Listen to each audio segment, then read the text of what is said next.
Welcome back to another week at DroneDJ. This week, I guess our eyes on anti-drones or different drone bans. There's been several stories of that floating this week. And we never talked about weaponizing drones really on this show, but this week will be the first to take a look at, or will be our first time to take a look at weaponizing drones. And, we'll talk about should or would and who, Mhm. weaponizes drones. Let me open up our first story and then we'll turn to Kirk. There we go. Another day, another US bill seeking ban on Chinese made drones. So, Kirk, let me share with you why I thought. I mean, we always knew this has been the mandate for a while, right? The reason Mhm. I put up this article was if you read under in the middle here, ding ding. Wait, where were we? Okay, so it's gonna prevent FAA from using drones, and that includes the Aviation Research Grant Program, the Aviation Workforce Development Program, community and technical college centers. So here's my question: How do you produce drones without knowing, currently the largest market share company? How they Mhm. without studying their products, without knowing how it works and learn from it? Yeah, this is kind of like the next step forward after banning government agencies from using drones. Is now it's going to kind of like more banning just just the use of any type of drone that comes from China. It's funny. They also they talk about the FAA. This is more specific for the FAA. It's not like banning us from using these drones. It's just the FAA from banning them. But I also talk about China, Russia, Iran, North Korea, Venezuela, and Cuba. I didn't even know those companies, other than Iran, I didn't know they even made drones. Um, but yeah, it's kind of like that crazy next step, like moving forward towards the consumer world of just kind of like more banning just more and more drones, even like just learning how they work, which is like kind of getting dangerous. Yeah. So if you ask me, I would be more comfortable with the regulators to at least know the most used drones on the market in order to regulate it. So if you Hmm. don't even know the drones on the market, how they work, what they do, how can you regulate it? Yeah, like I don't really get it. I mean, unless they're going to come out and just completely ban DJI drones from the United States, like import bans, that would be like that's the only way I can see them like why that would make sense. Like the FAA doesn't need to you know look into this. If if we just ban them outright, which would be kind of terrible in my opinion, for a lot of reasons. But yeah, like it is weird. Or is it I one find of those let's ask for the extreme and so then when we discount it back it wouldn't seem so extreme? Yeah, I have to look. I think this bill's only been introduced, I believe. It's Yeah, seeking it's ban, so it's proposed. only a proposal. Yeah, it's been proposed, which is like to be to step back from the doomsday scenario. It's bills introduced are always like and especially when they're ban bills are always like 10 times worse than what they are if they ever get enacted, if they get enacted at all. Um so it's however, this does have bipartisan I mean, support. let's face it, we So, we know it's political. mhm, It's just are we I don't know about you, I'm getting a little tired of all the proposals and regulations, taking the side of being political rather than how mhm. when do we start looking at the actual well-being of, civil commercial market? Yeah, like we'll see this everything goes forward. I mean, this does have it's. I talked about it in the. By the way, I turned our like discussion into a kind of a newsletter last week, and I kind of went into more of my unhinged opinions on it. This is very similar to TikTok, and I think I talked about TikTok last week. That you know, whether or not the ban, if we can even ban DJI drones from being used, is going to be very similar to if we can get around banning TikTok in this nation because that's going to gain more traction and more people use TikTok and if that can be challenged and overturned, then the DJI drones, any type of ban from DJI could probably get overturned because they're pretty much on the same basis. Very little like support, information to support the bans and just more fear mongering. So, uh, yeah, like it will be interesting. It We have is to a wait for that kind position. of I mean, pop up. obviously, this is when it's political, it is a government position, right? It's just Mm-hmm. gesture of saying where it stands, and that really relates to. We always talk about we want to see variety. If you ask a Mhm. drone operator, do we want to see more options? We always want to see more options. So, banning, obviously, it seems like the strategy, not just from states. There's Australia, and we covered the story from India last year too of banning international drones to be sold in India, right? Let alone DJI. Mhm. So it seems like a two-step process if you want to promote or build a domestic brand. Is number one, you try to ban any foreign competitors, and then number two, you start throwing money to promote local drone manufacturers. So we're looking at proposing 100 million in grants for US made drones. Again, if we can see a good competition, if we see good quality products in the market, that's always a good thing for operators. Mhm. Are these the right approaches? I guess only time will tell. Yeah, like this is kind of like the time for U.S. drones to really step up, drone manufacturers step up. Like, of course, there's always the rumor that Skydio is never going to become a consumer drone market. And I mean, this is mostly for more professional uses like infrastructure inspections and maintenance and stuff like that. But bolstering that enterprise market can also bolster a consumer market. If they have a good enterprise drone, they can hopefully turn the technology over to consumer products. Skydio seems to be really content with their DoD contracts at the moment. And other than that, like hopefully we can get U.S. drone manufacturers to kind of like innovate. But history has kind of proven that banning competition and kind of like Just throwing giving money in. and throwing money into your domestic products for innovation usually doesn't work out the way that you think it does. I will say, another a good example is for space launch systems. It's like, yeah, we're gonna pretty much just throw all the money at this one company, and they're gonna innovate. And it turns out, You need competition. spoiler, they didn't innovate at You, all. you you need good competition, really. Yeah, you need competition to be able to actually get innovation. And if you're kind of banning the cream of the crop right there, you're really kind of you're setting the bar too low for what you consider innovation, even though it's not really not even close to what the tech And when you market look does. at when you look at drones, I think there's too much of a focus on the actual drone. People forget the most important parts on the drone. Number one is your processor, right? It's your flight Hmm. controller, processor unit, and then it's your camera sensor. And Hmm. sensors, not just the one. You may have your RGB sensor, your thermal sensor, you may have your LiDAR sensor, you may have your infrared, obstacle avoidance sensors, and all of that's supposed to work together with your flight controller, your IMU unit. So when you look at DJI, it's not just DJI. DJI owns, they bought Hasselblad, right, for their main camera sensor, number one. Number two is majority of the drones are still using either Sony sensor or one of the main, camera sensor manufacturers. So you can't really get away from the main components.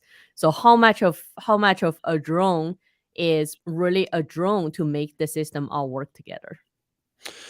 Yeah, and also how much of that is even being developed and produced in the United States. I know there's some chip manufacturing and development in the United States, and there's definitely I know there's sensor development and manufacturing here, but how much of that is already just coming from like Japan or something like that? So is it And really a U.S. made drone? if we just talk about from a user perspective, maybe Hmm. our audience, and hi to everybody in the audience. We have a lively audience this morning, so maybe everyone can chip in on your 2 cents. What makes a good drone that you would buy, right? Like, I mean, Hmm. obviously, from if I were to choose between DJI, Autel, and Skydio, first I would look at price versus performance. Is it Hmm. a good quality product, and is it in the price range that I am willing to pay for? Right. And also like I mean, now you have to look at what type of contracts you want to do. Are you doing government contracts? Are you doing commercial stuff? Are you doing Or just flying for fun. just fine for fun? Yeah. I mean, for any sort of real estate photography, you can get away. You don't have to. You probably don't want to do. You can pretty much use any drone. I mean, they're all pretty much can take decent photos. There's drones that do it much better than others, but you can pull up a Mini 2 and still take good photos. But if you're doing more, if you plan on doing any sort of government contracts, you have to go and look into the Blue UAS and like look at whether or not your drone will be approved for use and stuff like that. Which is, I mean, that's probably outside the realm of our audience for the most part. But I mean, hey, like it's something you gotta think of. But that's So also going back to the beginning of the conversation. Maybe there's too much of the focus on what government does with drones, or what can you do in terms of providing government service. What about just your general civil commercial market? What about just small, medium-sized businesses make a living and trying to make their day-to-day work more efficient and safer, rather than climbing a roof, send a small drone app and take a look, right? Yeah, like maybe the narrative is like kind of more too far on the government side, and we're just like, yeah, well, consumers are safe. Like consumers, I mean, what are you gonna do? And we're pretty good off right now.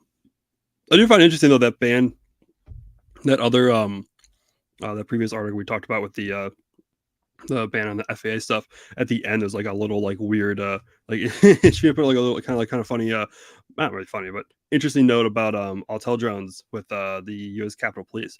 I didn't even know they used Autel drones. Like I didn't even know. That was like kind of an interesting little like tidbit that Marco Rubio is kind of like wrote a letter wanting the Capitol Police to stop using it, and they're like, well, we've already stopped using it. I'm like, interesting. Like that's just like a fun, like an interesting little tidbit that I just didn't know existed. So, and Autel, I didn't think they would use Autel. Usually, I think I would have Capitol Police. They would have had the funds to buy DJI, but hey, maybe Autel's great. Well, turning on to the other side is we're seeing a call on weaponizing drones, starting with munition dropping capabilities for the SUAS suppliers. We've always shied away from really topics related to weaponizing drones. I mean, personally, I believe we talked about this last year, even when Boston Dynamics and a bunch of robotics companies got together and created a coalition of robots against weapons. So they refuse to put any weapons on the robots. And I think it's a similar, in terms for me, similar position I would stand for drones. If someone wants to put a weapon on the drone, I would look at, well, I think there should be some kind of regulated, sector that specifically deals with that. It shouldn't just be any manufacturer or anyone can just all of a sudden make their drones capable of munition dropping. I personally, I think that's a call for disaster. Yeah, we can't talk about this topic without discussing Ukraine and Russia, because this is kind of where all of this has come from. Ukraine has, successfully used just off the shelf DJI products and modified them to drop grenades and explosives. They've also turned FPV drones into pretty much like flying bombs, pretty much, and it's everything going on over there is absolutely horrific. And it's kind of crazy that the drone world has kind of just like been thrown into that, like, in watching it all. And it's absolutely has caught light over here in the States with the U.S. Army wanting to kind of look into, hey, can we do the same thing? Because it's obviously extremely effective. And I would say, this is my opinion, gas was really effective in World War I, and we banned that. So there's a reason for that. Then there's a reason. And of course, there's already a bunch of drones that are used in the military that have been used for years to do, pretty much to kill people. Do we need to be able to then make it like a use for every single? Pretty much the plan is like a normal soldier would have. We have enough options that can kill people. Do we need easily accessible enough? I think we can stop, making them even more accessible. Yeah. So so pretty much what the U.S. Army is looking for is blue UAS drones to pretty much kind of look into doing this. I think they've banned. There's Wing Trail's like the only company that they're like they said, like, not you, everyone but you. Which I think it seems like the reason why is because they're too big and they want these to be small, pretty much to where army not very visible in the sky. Yeah, so an army soldier would have his rifle, his sidearm, his grenades, and then his drone to drop grenades, or whatever it would be. And apparently, this was reported first by Defense One, and I read through it. I pitched this to Bruce to write about, and apparently Skydio on their X2 drone, they're already working on being able to drop their like standard. Well, they have their pretty heavy D&D contract, right? Yeah, like they won that. Was that last year or 2021 or something like that? They won that. Yeah. So yeah, they're already working on that.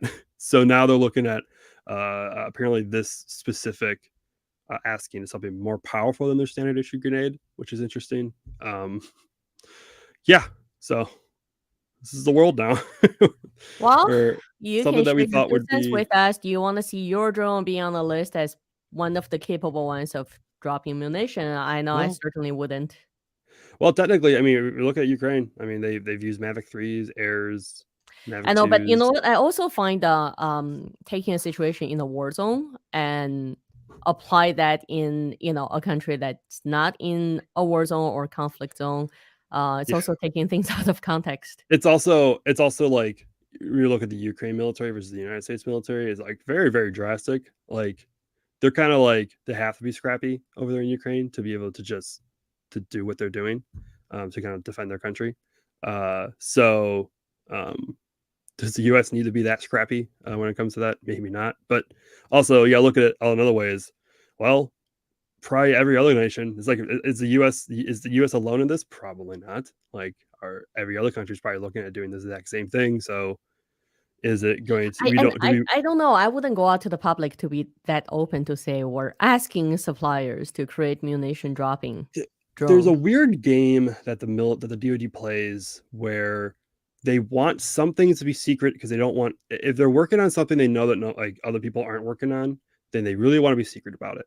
But if they know other people are working on it, a lot of times that they will announce that they're working on the same thing as a like pretty much as like a message to the rest of the world, like, hey, we're working on this too, so don't mess with us.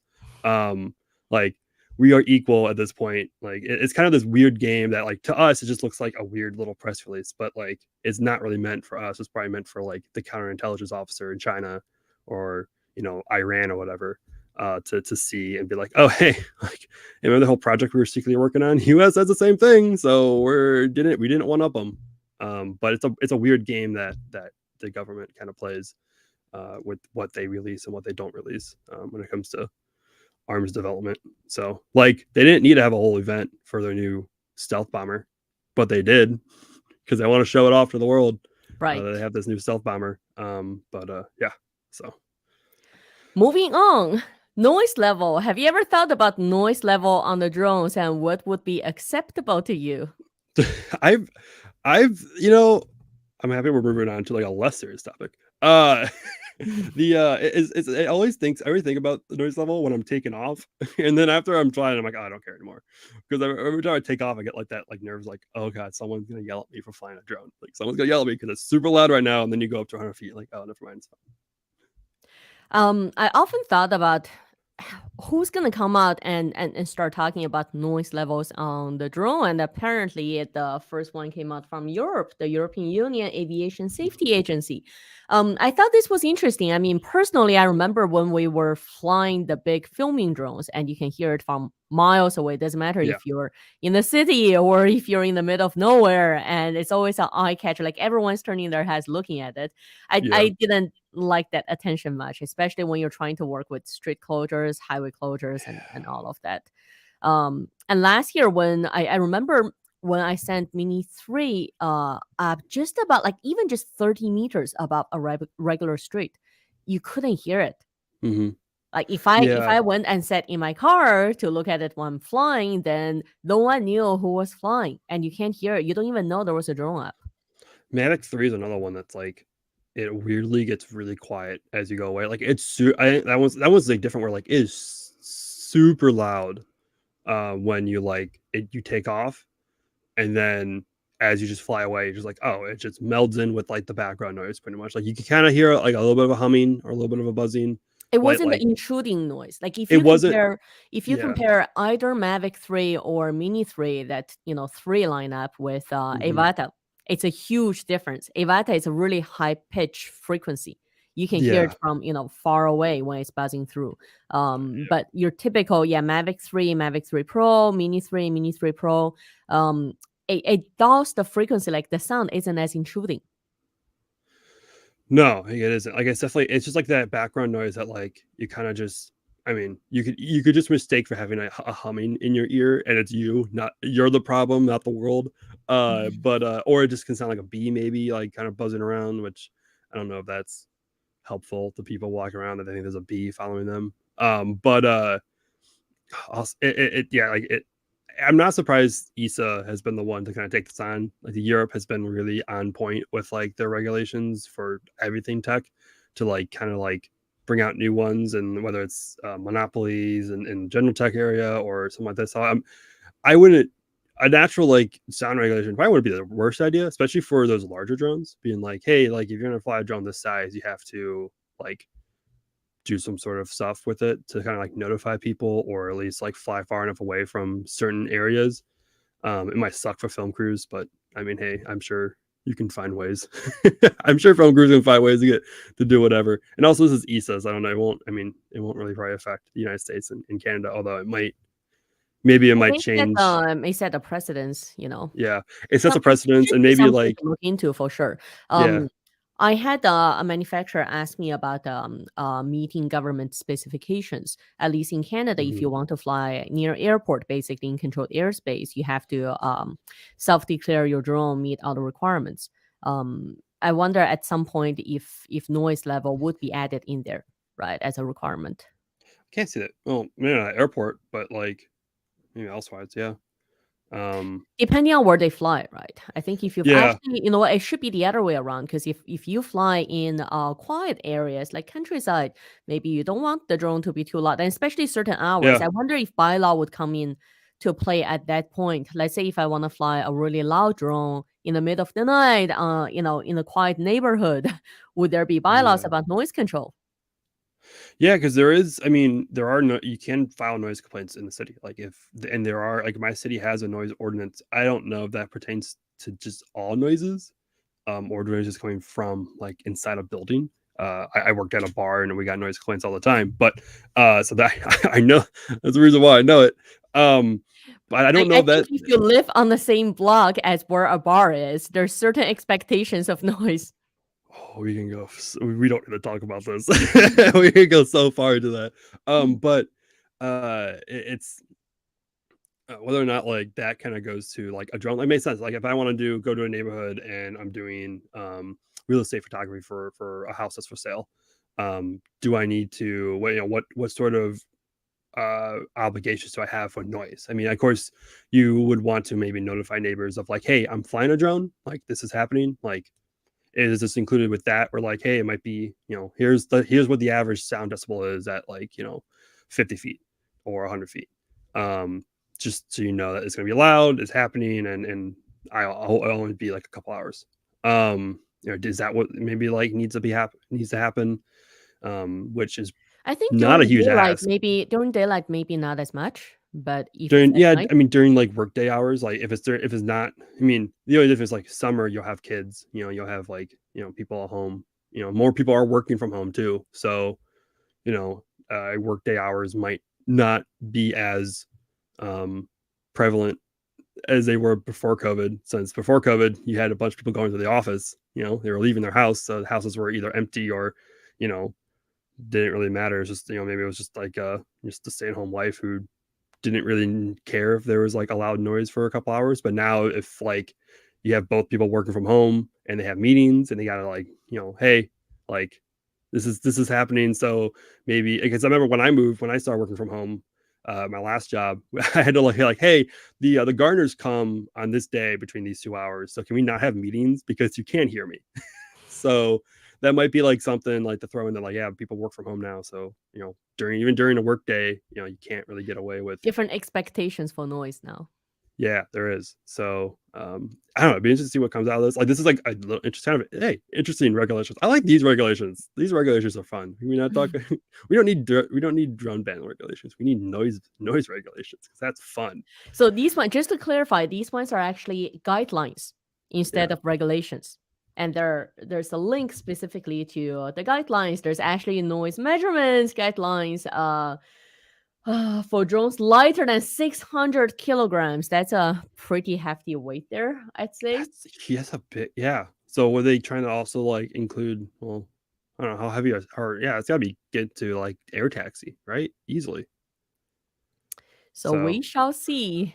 Now that's more interesting. Noise regulations for air taxis. That would be Well, because that we've seems got to makes sense. cover, political and weapon, at some point. So this is one of those weeks, and we hope. I suspect there's still new drone from DJI coming out in July, right? I believe it's early July on the potentially Air 3. Potentially Air 3, hopefully. We've only seen one leak so far, so don't know. It's And we haven't seen too much release on their consumer, just general consumer camera products, like no Osmo update. Mavic 3 Pro, yeah, was the last one. I mean, we had that. No, But actually, not no, drones. I mean, just general like camera products, gimbal, yeah. What did we had that Osmo RS3? Is it the Pocket. RS3 Mini or something like that that came out like beginning of the year? Yeah, but it's been Um, pretty quiet, I have to say, on DJI yeah. front. Yeah, it's been pretty quiet. It's been it's been a relatively quiet year. Do we disregarding the Inspire 3, Mavic 3 Pro, and the M350. So, but hopefully, yeah, hopefully we learn more about that Hopefully, we Air come 3. back next week with more regular camera drone news. Leaky stuff. Let's go. So thanks for joining us, everyone. We will see you back here next week.